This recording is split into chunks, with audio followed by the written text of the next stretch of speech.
Asan ka na biniyagan, Christine? Nag-sorry na ang viral content creator na dumura umano sa lagayan ng holy water ng isang simbahan sa Misamis Occidental. Ipinasarapan samantala ang isang simbahan sa Misamis Occidental matapos duraan umano ng isang vlogger ang lagayan ng holy water. Opo, kumuha ako ng sobre tapos binalik ko agad tapos tumingin ako sa holy water kasi ang meaning doon, nag-wish ako doon sa holy water. Yun na yung meaning ko doon. Kahit nasa buhay ko hindi perfecto, ganun. Sa mga content ko, nasulaswa na pero wala akong magagawa kasi kailangan kong kumita ng pera. Matungian po ang tao na naghimos sa pagpanamastamas sa simbahan sa San Juan Bautista. At usengian po ay importante man na siya adunay pag-usap sa iyang kinabuhi.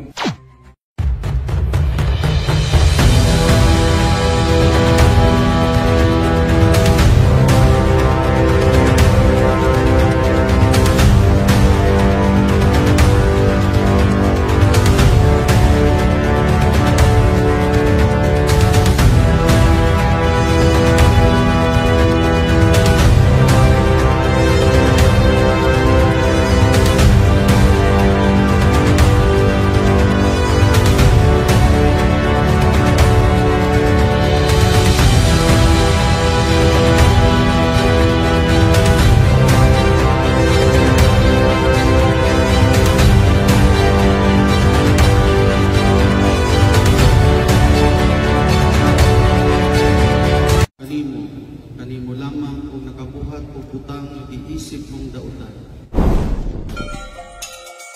Sa misa kanina sa katedral, nakiusap ang nagmisa na pari na dahil nabasa niya yung mga comments, ang daming mga grabe, yung mga pag-was sa akusado, no? So, nanawagan na sana mahinahon kayo sa comment. Ipanalangin natin, yun din ang panawagan ni Archbishop Martin Humuad kanina sa right of repentance, ipanalangin. Pinuntahan namin ni Bro Tata, kasama ko sa Station DXDD, si Bro Tata Rosal, ang bahay ni Christine Madalia, no? At na-interview natin, kunti lamang, no? Ang interview, pero pakita natin dito ang right of repentance na ginawa sa mga sumasampalataya sa mga kaparian sa Misamis Occidental at sa papanguna ni Archbishop Martin Humuad. Itong bahagi interview. Sa pagkakataong ito, kasama natin si Christine Medalia. Dami ng mga nag-interview sa kanya, kaya balak niyang di makipag-interview. Ngunit sa ngalan sa simbahan, so humarap siya ngayon. No? Christine, kailan yun nangyari ang pagpasok niyo sa simbahan, yung nag-viral ang video na inaakusang dinuraan mo? Ito Sunday, last Sunday po. Oh. So, ang daming nag-va sa'yo, no? At may mga natanggap ka na death? Totoo? Oo, daghan ka ayo jud. Text, tinextan ka? Oh, delete through post and messenger. Daghan. Anong sabi? Pat yun ko, nakitaan ko ni Jimenez. Pag makita kanila dito sa Jimenez, papatayin ka daw. So, ipablatter mo yan. Oh. Ngayon, may isagawang solemn ritual. Oh, yun, sa mga nagbanta sa kanyang buhay, pwede kayong masampahan ng kaso. No? Pinablatter na yon at kinuha na yung nasa social media. Una, sana mahinahon kayo mga kapatid, no? Kaugnay dito. Lalo na yung mga nagbanta talaga kanina, pagkatapos nitong interview, nagpunta sila sa police station para ipablatter. Dahil kung anong mangyari sa kanya, di ba, malaking posibilidad damay ang simbahang Katoliko. Di ba? May mga nagbanta talaga. Literal na mga nagagalit, nagbanta sa kanyang buhay. Tuloy natin. For the right for repentance, ang isasagawa sa katedral, sa Jimenez, ano ang gusto mong ipaabot sa mga kaparian at sa obispo? Gusto ko mag-sorry sa mga Father, sa lahat ng simbahang Katoliko na hindi ko pinagagawa yun. Kung may nalabastagan kami, nabiguan ng holy water na hindi dapat. Kasi sacred yun, pero hindi talaga ako lumura yung wadyo ko nalawa dito. Maski kamatay pa na ako, wala dyan. So ang sabi niya, hindi dinuraan niya. Nag-wish lang siya. Ginawa niyang wishing well ang lagayan ng holy water. Christine, ilang bisis ka nagsimba sa St. John Baptist?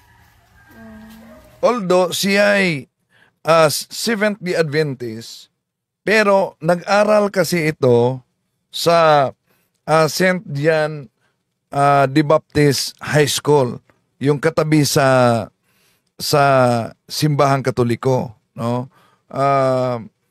Sumama siya sa kanyang pinsan, nagsimba, at kahit di binyagang Katoliko, nangumunyon din siya. Kaya may advice tayo sa kanya kanina. This year, nagsimba ka. Karon lang na year, dito lang nga time, nakasimba ko balik dito. Pero nangumunyon ka rin. Oo. Itong time adto, nanguan ko. Nangumpisal. Nangungumpisal ka? Nangumunyon? Oo. Pero hindi ka binyagang Katoliko? Di ka pa nabinyagan bilang Katoliko? Pero kasimba ko. So, huwag ka munang mangumunyon, no? Dahil di ka pa Katoliko. So, nabinyagan siya ng asan ka nabinyagan, Christine? SDA. Sa SDA. So, ano ang gusto mong ipaabot, lalo na sa mga nagbabas sa iyo, sa social media, at mga nag-threat sa iyong buhay? Wala dyan na ako gihimo. Dayan, kuan ka lang na. May video po na ako original. Yun akong gusto nga, kuan paminahon po din niyo akong side kay di-press ko. Wala po ko nagpasikat nga vlogger para lang may anak ko. Wala po ko nalipay nga naabot ko sa kuan sa National TV. Wala jud. Kaya ang akong vlog kanang it's more fun, and wala jud ko na ko nga maka-hurt ko sa masikin sa or maski sa simbahang Katoliko. Wala to. At ito ang solemn rite of repentance na isinagawa sa pagpanguna ni Archbishop Martin Humuan.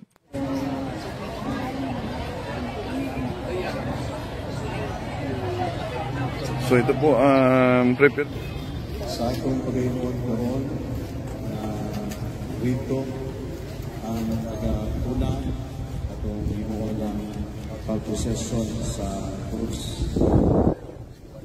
Magasunod ang Mahal na Birhen Maria.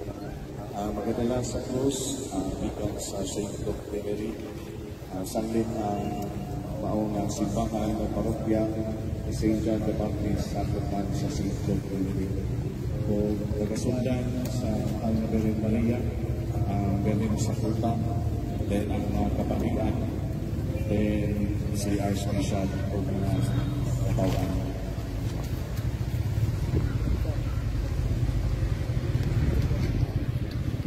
Pagkong pagkakataon, Diyos na po si Kaliway.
Pedro, ikaw mao ang Mesiyas, ang anak sa Dios nga buhi. Ingan siya ni Jesus, Simon, anak ni Jonas, mula ang kagayod kay kining maong kamatuoran, mula mabot kanimo gikan sa bisan kinsang tao. Kung dili, ihatag kanimo sa akong amahan na tua sa langit. Busa, sultihan ko ikaw si Pedro, kung ibabaw nining bato, tukuron ko ang akong simbahan, ug bisan gani ang kamatayon, dili gayon makabuntog niini. Ihatag ko kanimo ang mga yawi sa ginharian sa langit. Ang imong idili dinhi sa yuta, idili usab dito sa langit. Ug ang imong itugot dinhi sa yuta, itugot usab dito sa langit. Unya ipinahan ni Jesus ang iyang mga tinud-an nga dili sila manugilon kang bisan pinsan nga siya mao ang Mesiyas. Sukad niya itong higayuna, hingna ni Jesus ang iyang mga tinud-an sa tinaw na gayon nga pagkasulti. Kinahanglan lumuato ako sa Jerusalem ug paantuson ako pag-ayo sa mga punuan sa mga Hudiyo ug sa mga pangulong pari, ingon man sa mga magtutudlo sa balaod.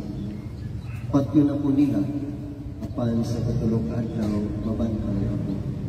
Tungod niini, gidala siya ni Pedro pahilayo sa uban kong giingnan. Dili unta ka na may tugog kanimo Ginoo.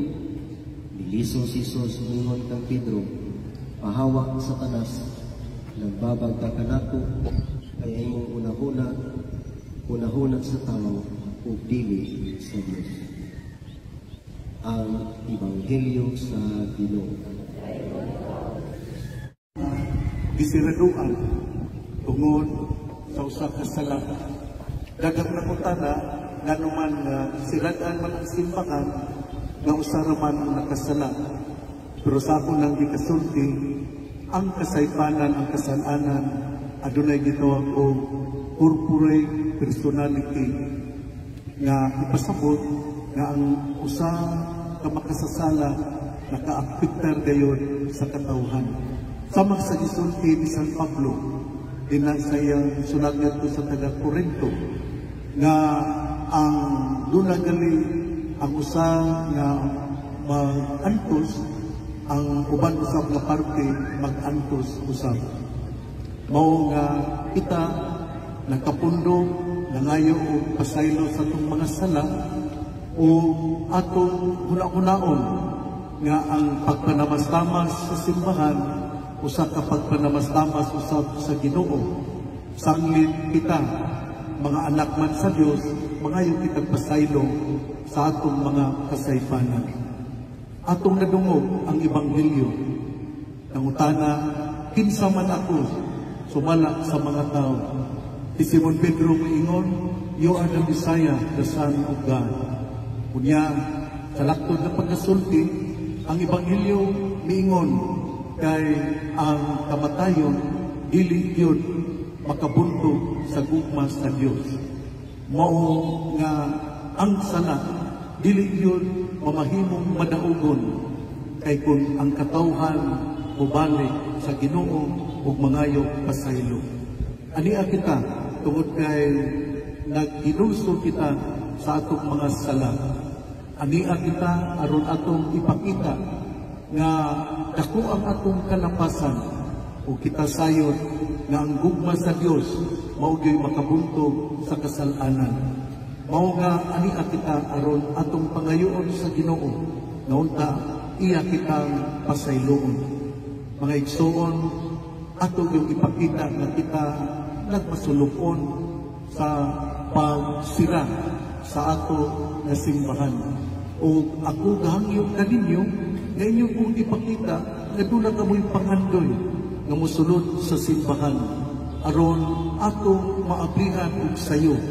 O ako pong ihangyo na doon na kita'y mga pag-ampo na buhaton karong adlaw hangtod tingali sa kagabion aron ato yun nga mapakita na kita naginulsol sa atong mga sala. Iampo nato ang atong mga kaigsuonan nga wala dinhi. Iampo nato nga ang Dios magmanuluyon o mapuno sa gugma o iya kita dapiton nga kita bumalik nga kaniya. Mga igsuon, kita giawhang yun sa simbahan na atong yung hinulsulan ang atong mga sala kung bumalik kita sa Ginoo. Tinaod na kining pagsila sa simbahan, kita makaalinggan na kita di ay nangandoy na makiguban sa Ginoo. Tinaod unta na sama ni Simon Pedro, kita maingon, you are the Messiah, the Son of God. Gisulti sa Ebanghelyo, nga parte yun sa kaluwasan ang pag-antos. Nga parte yun ang mga kadisdanan aron adunay pagkabanhaw. Kita nga nagtapo karon nangayo pasaylo o kita miilang nga ang Ginoo o pasaylo gayon kanato. Ang importante mao nga atong ikapakita ang atong pagka-mahinulsulon. Sa hilom atong iampo ang tao nga naghimo sa pagpanamastamas sa simbahan sa San Juan Bautista. Ato sa iampo kay importante man nga siya adunay pag-usap sa iyang kinabuhi. Pero ang maong pag-ampo dili lang anak kaniya kundi anak usab kanato. Kay kita man ang nagkinahanglan nga pasayloon sa Ginoo. Manghilom kita ug atong pangayoon sa Ginoo nga unta kita iyang yung pasayloon. Tinaod unta nga human sulod niini kita usab mangumpisan. Ani may daghang mga pari mangumpisan kita kay usaman kini kakondisyon nga maabrihan ang simbahan kung anaa ang paghinulsol o gapakita ng mga tao anaa gayon sa pagbalik sa Ginoo pinagi sa konfesyon. Una nga ako dito mong hangyoon nga kukumpisan kita ang mga pari, kukumpisan ang obispo, kukumpisan o kitang tanan bumalik sa Ginoo aron maabrihan ang simbahan tungod kay atong ipakita na kita nagkinahanglan sa Ginoo, nagkinahanglan na makiguban kaniya. Manghilom o mangayong kitang pasaylo sa atong mga kalapasan.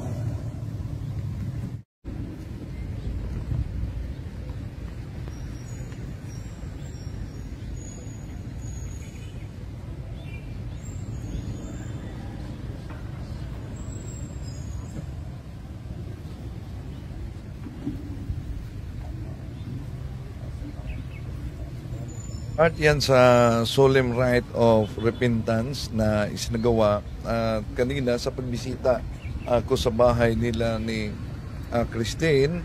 Nagkasundo kami na i-guide natin siya, no? At ikatikais natin siya. Dahil miyembro siya ng Seventh-day Adventist. Pero may mga pagkakataon umanong nagsamba siya sa simbahang Katoliko at nangumunyon. So, nakiusap din ngayon nakiusap din kami na kung maaari dahan-dahan kayo sa mga comment ninyo para sa kanya. Ipanalangin natin siya, mga kapatid. At ipanalangin din natin na mabuksan ang naturang simbahan. No? So, part nito ang isinagawang rite of repentance. Ang pangungumpisal, kahit mga pari nangungumpisal sa lahat ng mga sumasampalataya, pero inulan kanina, no? Pero patuloy pa rin. So, una, dandahan kayo sa inyo, mga comment, panalangin ninyo. Ipakita ninyo na iba tayo na Kristiyanong Katoliko. So, maraming salamat. Pasok tayo sa punto por punto dahil may meeting kami, weekly meeting. No? So, panalangin natin. Pray for the conversion of for sinners and unbelievers.